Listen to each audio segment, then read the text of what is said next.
Hello everyone, once again welcome back to our channel Shali Abbas College Salipur. Today we are going to study 6th chapter of class 10th NCERT UP board. तो our name of our chapter is life processes, जिसको हिंदी में हम बोलते हैं जैव प्रक्रम, जो कि आपका 6वां अध्याय है आपकी साइंस की बुक का NCERT का जैव प्रक्रम, यानी कि लाइफ प्रोसेसेस, यानी कि हमारी जो लाइफ होती है, जो जीवन होता है, उसमें कौन कौन से प्रोसेस होते हैं, हम सजीव और निर्जीव के अकॉर्डिंग कैसे डिवाइड करते हैं। तो ये सारे जो प्रक्रम हैं वो हमें 1 बाय 1 पढ़ने हैं। तो आइए हम देखते हैं जैव प्रक्रम क्या क्या है। So not wasting our time, let's start the chapter. हम जैव यानी कि सजीव तथा अजैव निर्जीव में कैसे अंतर स्पष्ट करते हैं। यदि हम कुत्ते को दौड़ते देखते हैं या गाय को जुगाली अथवा गली में इंसान को ज़ोर से चीखते हुए देखते हैं तो हम समझ जाते हैं कि ये सजीव है। यदि कुत्ता, गाय या इंसान सो रहे हैं तो क्या तब भी हम यही सोचेंगे कि ये सजीव है, लेकिन हम ये कैसे जानेंगे। हम उन्हें सांस लेते देखते हैं और जान लेते हैं कि ये सजीव हैं। पौधे के बारे में हम कैसे जानेंगे कि ये सजीव हैं। हम में से कुछ कहेंगे कि वे हरे दिखते हैं, लेकिन उन पौधों के बारे में क्या कहेंगे जिनकी पत्तियां हरी ना होकर अन्य रंग की होती हैं। मीन्स कहा जा रहा है कि हम सजीव और निर्जीव के बीच में अंतर स्पष्ट करते हैं। तो कुछ को हम जैसे देखते हैं कि दौड़ रहा है, चीख रहा है, चिल्ला रहा है, तो ये जो है सजीव में आया। लेकिन अगर सोता हुआ इंसान है, गाय है, कुत्ता है या कोई भी जानवर है, वो अगर सो रहा है, उसमें कोई मूवमेंट नहीं है, कुछ भी हरकत नहीं है, तो हम कैसे जानेंगे कि सजीव है। ऐसा तो नहीं है कि हम उन्हें निर्जीव की श्रेणी में रख देते हैं। या फिर पौधों के बारे में अगर हम कहेंगे किसी चीज़ को हम देखें चलते फिरते हुए तो हम समझ जाएं, अगर हम ये कहें कि कोई चीज़ चलती फिरती है तो वो सजीव है। तो पेड़ तो अपनी जगह से नहीं चलते, पेड़ तो अपनी जगह पे रहते हैं। उसके अलावा गाड़ियां हैं वो चलती रहती हैं, तो क्या हम उन्हें सजीव मान लेंगे। वे समय के साथ वृद्धि करते हैं, अतः हम कह सकते हैं कि वे सजीव हैं, यानी कि उसमें वृद्धि भी होती है। छोटा पेड़ होता है, फिर धीरे धीरे बड़ा हो जाता है। दूसरे शब्दों में हम सजीव के सामान्य प्रमाण के तौर पर कुछ गतियों पर विचार करते हैं। ये वृद्धि संबंधी या अन्य गतियां हो सकती हैं, लेकिन वो पौधा भी सजीव है जिसमें वृद्धि परिलक्षित नहीं होती। मीन्स कहा जा रहा है कि कुछ सामान्य प्रमाण है, कुछ गतियां जिस पे हम विचार करते हैं, लेकिन मतलब वो वृद्धि संबंधी हो सकती है या कुछ और भी चीज़ हो सकती है, लेकिन वो पौधा भी सजीव है जिसमें वृद्धि परिलक्षित नहीं होती। ऐसा अगर नहीं कि ग्रोथ रिटार्डेशन उसमें है कि वो पौधा जो है वो अच्छे से वृद्धि नहीं कर रहा है, तो भी हम ये मानेंगे कि वो सजीव है। कुछ जंतु सांस तो लेते हैं, लेकिन इनमें गति स्पष्ट रूप से नहीं दिखाई देती, वे भी सजीव हैं। अतः दिखाई देने वाली गति जीवन के परिभाषित लक्षण के लिए पर्याप्त नहीं है। यानी सिर्फ गति से हम नहीं कह सकते कि जिसमें गति हो वो मीन्स वही लक्षण हम देख के कह देंगे कि ये सजीव है। अति सूक्ष्म स्केल पर होने वाली गतियां आंखों से दिखाई नहीं देती। उदाहरण के लिए अणुओं की गतियां, यानी बहुत जो सूक्ष्म होती है गति, वो दिखाई नहीं देती। जैसे अणु होते हैं किसी चीज़ के अंदर, वो गति कर रहे हैं तो दिखाई नहीं देगा। क्या ये अदृश्य आणविक गति जीवन के लिए आवश्यक है? यदि हम ये प्रश्न किसी व्यवसायी जीव विज्ञानी से करें तो उसका उत्तर सकारात्मक होगा। वास्तव में विषाणुओं के अंदर आणविक गति नहीं होती जब तक वे किसी कोशिका को संक्रमित नहीं कर सकते। अतः इसी कारण ये विवाद बना हुआ है कि ये वास्तव में सजीव है या नहीं। क्या होता है कि जो कुछ ऐसी गति होती है जो दिखाई देती है आंखों से, और कुछ ऐसी होती है जो दिखाई नहीं देती। जैसे अणुओं की गतियाँ, जो हमारे अंदर अणु होते हैं तो वो उसमें गति होती है। तो कहा जा रहा है कि क्या ये जो अदृश्य आणविक गति है वो क्या जीवन के लिए आवश्यक है। तो कहा जा रहा है अगर हम किसी जीव विज्ञानी से पूछेंगे तो वो इसका उत्तर जो है हाँ में देगा। और विषाणु यानी कि जो वायरस होते हैं, इसमें आणविक गति नहीं होती है। लेकिन एक खास बात है, जब तक ये किसी को संक्रमित नहीं करते। यानी कि एक कोई वायरस है, विषाणु मतलब वायरस, अगर कोई वायरस है वो कहीं किसी जगह पे ऐसे पड़ा हुआ है तो उसमें कोई गति नहीं होगी, कुछ नहीं होगा, ना वो रिप्लिकेट करेगा, ना मतलब अपनी संख्या भी नहीं बढ़ाएगा। ऐसे नहीं कि 2 से 4 हो रहा है, 4 से 8 हो रहा है, वो चुपचाप वहाँ पे पड़ा रहेगा। लेकिन जैसे ही वो किसी कोशिका को संक्रमित करता है, कोशिका के अंदर इंटर करता है, तो उसमें सारे प्रोसेस स्टार्ट हो जाते हैं, उसमें आणविक गति होने लगती है, वो रिप्लिकेट करने लगते हैं, सारी चीज़ें उसमें शुरू हो जाती है। तो इसीलिए विवाद बना हुआ है कि ये जो है हमारा जो विषाणु होते हैं वो सजीव हैं या नहीं, इस बात पर जो है विवाद बना हुआ है, क्योंकि ये एकदम बिल्कुल डिफरेंट हो जाते हैं जब ये किसी कोशिका से अटैच हो जाते हैं, और जब ये अलग रहते हैं तो ये बिल्कुल इनकी गतिविधियां अलग होती हैं। जीवन के लिए आणविक गतियां क्यों आवश्यक है? पूर्व कक्षाओं में हम ये देख चुके हैं कि सजीव की संरचना सुसंगठित होती है। इनमें ऊतक हो सकते हैं, ऊतकों में कोशिकाएं होती हैं, कोशिकाओं में छोटे घटक होते हैं।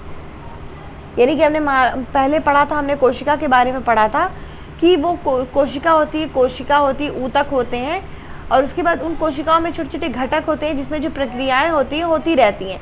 तो उन सब के लिए आणविक गतियां जो हैं ज़रूरी हैं। यदि व्यवस्था टूटती है और जीव और अधिक समय तक जीवित नहीं रह पाएगा, यानी ये व्यवस्था जो अगर टूटती है तो जीव जो होता है अधिक समय तक जीवित नहीं रह पाएगा। अतः जीवों के शरीर को मरम्मत तथा अनुरक्षण की आवश्यकता होती है, क्योंकि ये सभी संरचनाएं अणुओं से बनी होती हैं। अतः उन्हें अणुओं को लगातार गतिशील बनाए रखना चाहिए। सजीवों में अनुरक्षण प्रक्रम कौन से हैं, आइए खोजते हैं। अब हम अपने मेन टॉपिक पे आएंगे, जैव प्रक्रम क्या है। जीवों का अनुरक्षण कार्य निरंतर होना चाहिए। ये उस समय भी चलता रहता है जब ये कोई विशेष कार्य नहीं करते, यानी जो अनुरक्षण कार्य है वो निरंतर होता रहता है। जब हम कोई विशेष कार्य नहीं करते तभी भी, जब हम सो रहे होते हैं अथवा कक्षा में बैठे हैं, उस समय भी अनुरक्षण का काम चलता रहना चाहिए। मीन्स जो हमारी लाइफ के प्रोसेस होते हैं वो बॉडी के अंदर चलते रहते हैं। ऐसा नहीं कि हम सोए हैं तो हमारी बॉडी में कुछ भी काम नहीं हो रहा है। जैसे कि हम फॉर एग्जांपल ले लें कि हमारा जो हार्ट है, तो हमारे हार्ट का काम है ब्लड को पंप करना, पूरे शरीर में पहुंचाना। ऐसा तो है नहीं कि हम लोग सोते हैं तो हमारा हृदय जो होता है, हार्ट भी होता है, वो भी काम करना बंद कर देता है। वो काम करना बंद कर देगा तो हमेशा के लिए सो जाएंगे। तो वो अपना काम जो है करता रहता है। या हम आराम कर रहे हो, लेटे हो, या फिर बिल्कुल इनएक्टिव होकर बैठे हो, तो भी जो अनुरक्षण का कार्य वो चलता रहता है। तो वे सभी प्रक्रम जो सम्मिलित रूप से अनुरक्षण का कार्य करते हैं जैव प्रक्रम कहलाते हैं।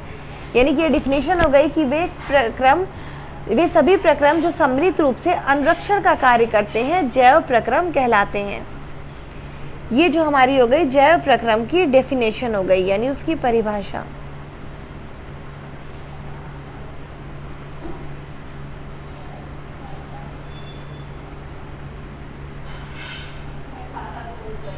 क्योंकि क्षति तथा टूट फूट रोकने के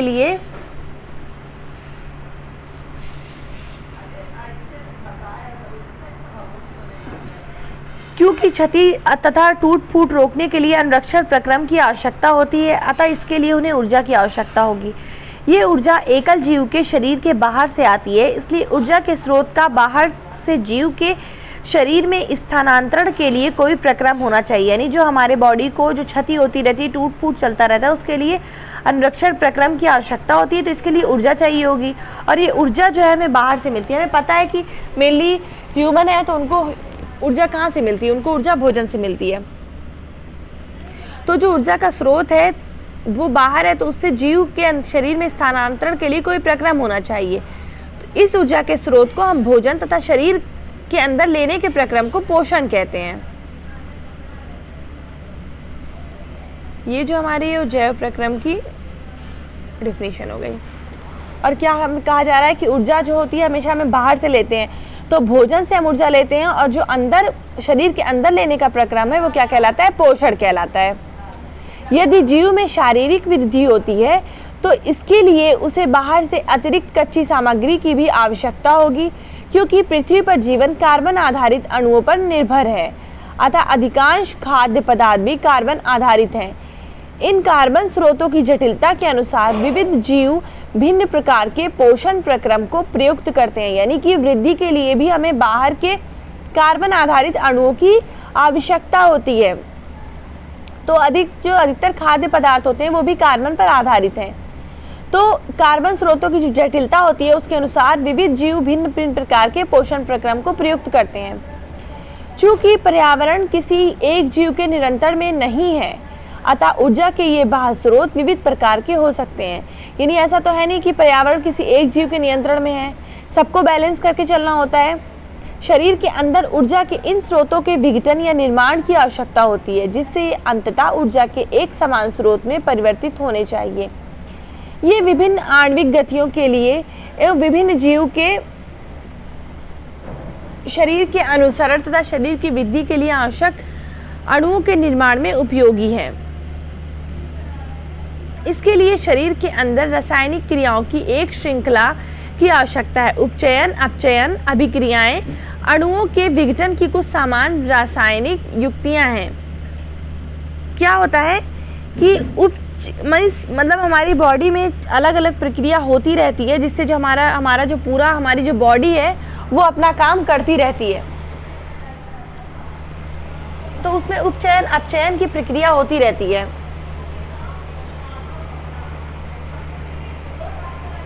इसके लिए बहुत से जीव शरीर के बाहरी स्रोत से ऑक्सीजन प्रयुक्त करते हैं, यानी कि उसके लिए ऑक्सीजन चाहिए होता है। हमारी बॉडी में जो भी मीन्स एनर्जी का फॉर्मेशन होता है, कुछ भी होता है, तो उसके लिए ऑक्सीजन चाहिए होता है। तो ऑक्सीजन, हमारी कोशिकाओं को ऑक्सीजन की ज़रूरत होती है। तो ऑक्सीजन क्या होता है कि उसके लिए भी बाहरी स्रोत से ऑक्सीजन हम लेते हैं। किस प्रक्रिया से हम लोग ऑक्सीजन लेते हैं? किस प्रक्रम से? श्वसन से। शरीर के बाहर से ऑक्सीजन को ग्रहण करना तथा कोशिकीय आवश्यकता के अनुसार खाद्य स्रोत के विघटन में उसका उपयोग श्वसन कहलाता है। यानी ऑक्सीजन का क्या काम है? जो भी हम भोजन लेते हैं उसका विघटन करना, यानी इसको छोटे छोटे टुकड़ों में तोड़ना इस तरीके से कि उससे ऊर्जा उत्पन्न हो सके। तो वो क्या करता है? वो काम कोशिका के अंदर ऑक्सीजन करता है, तो उसको बोलते हैं श्वसन। यानी श्वसन की कोई डिफिनेशन पूछे तो शरीर उसकी क्या डिफिनेशन होगी, क्या परिभाषा होगी? शरीर के बाहर से ऑक्सीजन को ग्रहण करना तथा कोशिकीय आवश्यकता के अनुसार खाद्य स्रोत के विघटन में उसका उपयोग श्वसन कहलाता है।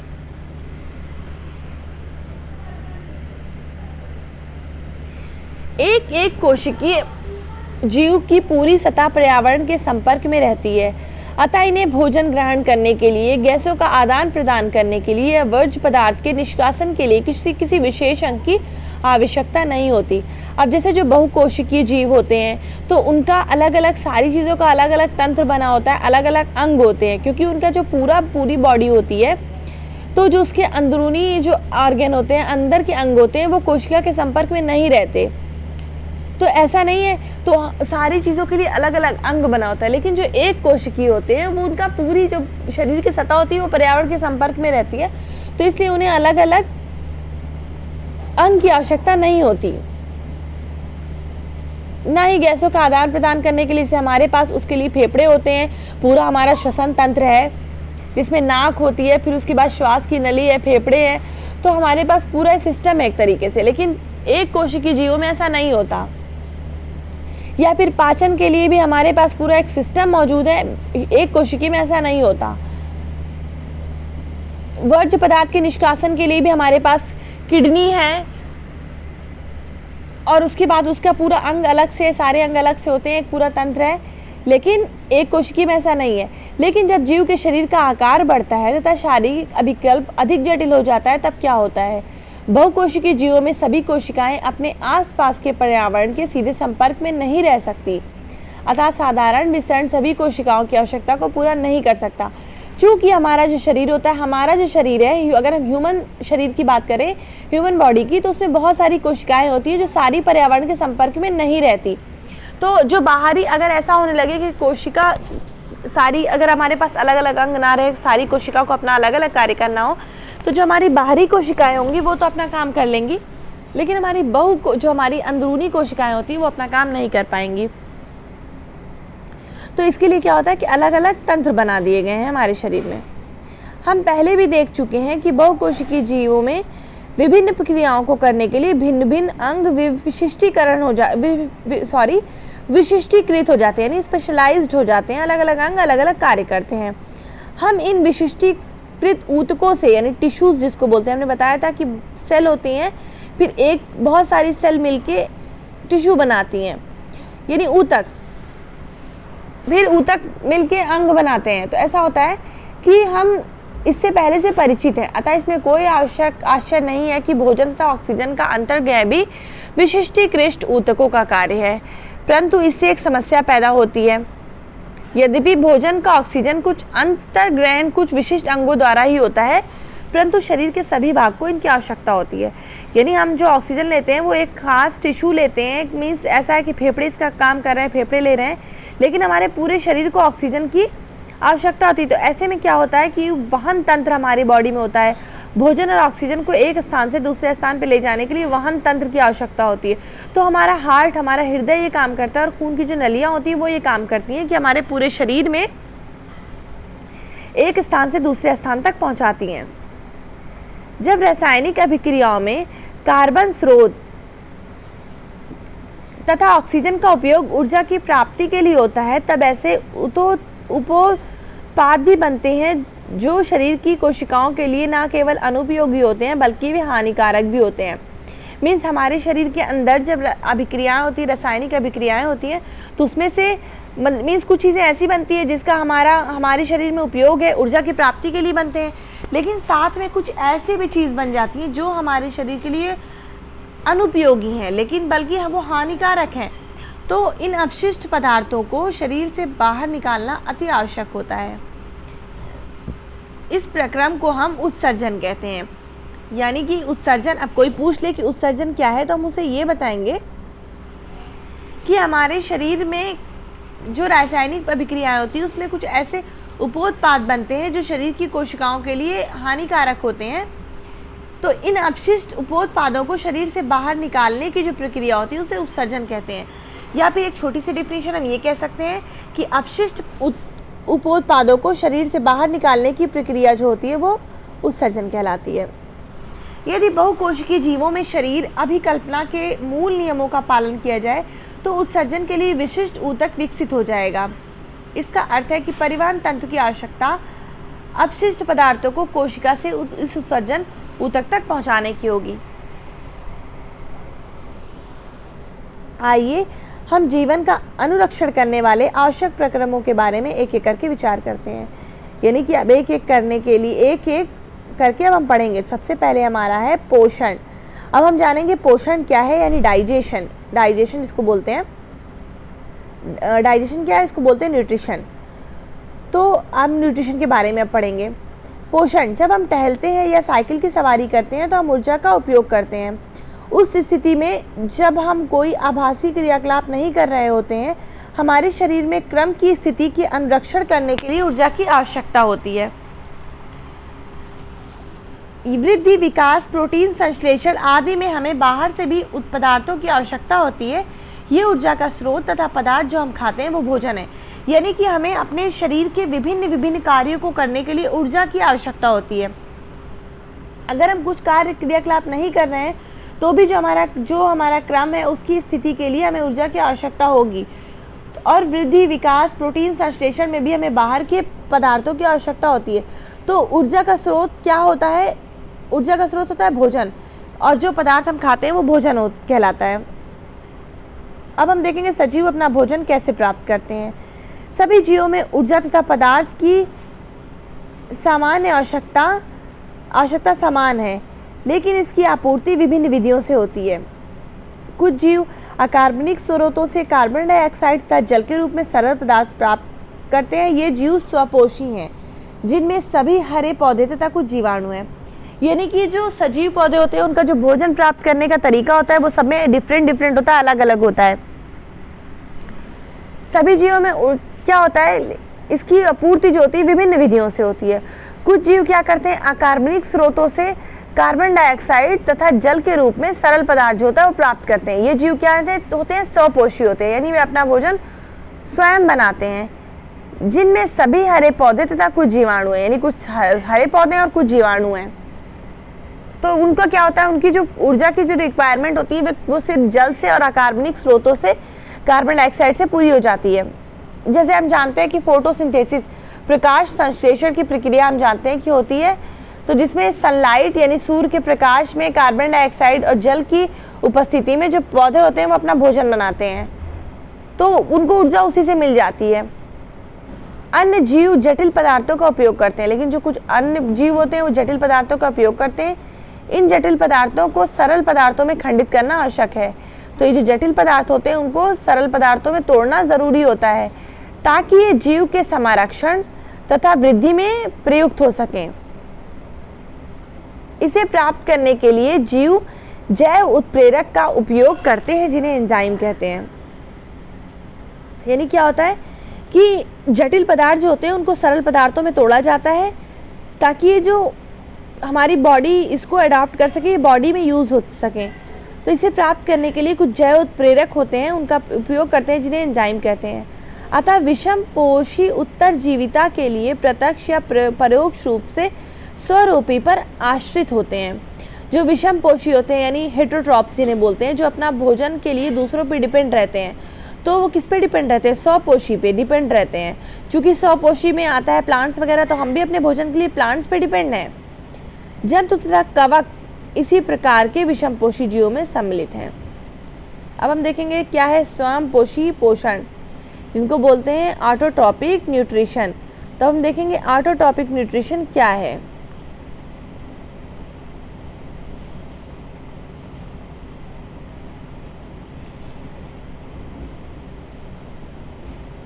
स्वपोषी पोषण, स्वपोषी जीव की कार्बन तथा ऊर्जा की आवश्यकताएं प्रकाश संश्लेषण द्वारा पूरी होती है। ये वो प्रक्रम है जिनमें स्वपोषी आहार के लिए पदार्थों को ऊर्जा संचित रूप में परिवर्तित कर देता है। इजी लैंग्वेज में हम ये समझेंगे कि स्वपोषी जो होता है वो अपना भोजन स्वयं बनाते हैं, और इसके अपोजिट में क्या होता है कि जो विषमपोषी होते हैं वो अपना भोजन स्वयं नहीं बनाते हैं, वो अपने भोजन के लिए दूसरे पे डिपेंड होते हैं। फिर इसके बाद जो हमें पढ़ना होगा वो ये है जीव अपना पोषण कैसे करते हैं, फिर मनुष्य में पोषण कैसे होता है। तो ये आज का जो हमारा था इंट्रोडक्टरी पार्ट कंप्लीट हुआ है। फिर कल हम पोषण को डिटेल में अपनी नेक्स्ट वीडियो में पढ़ेंगे।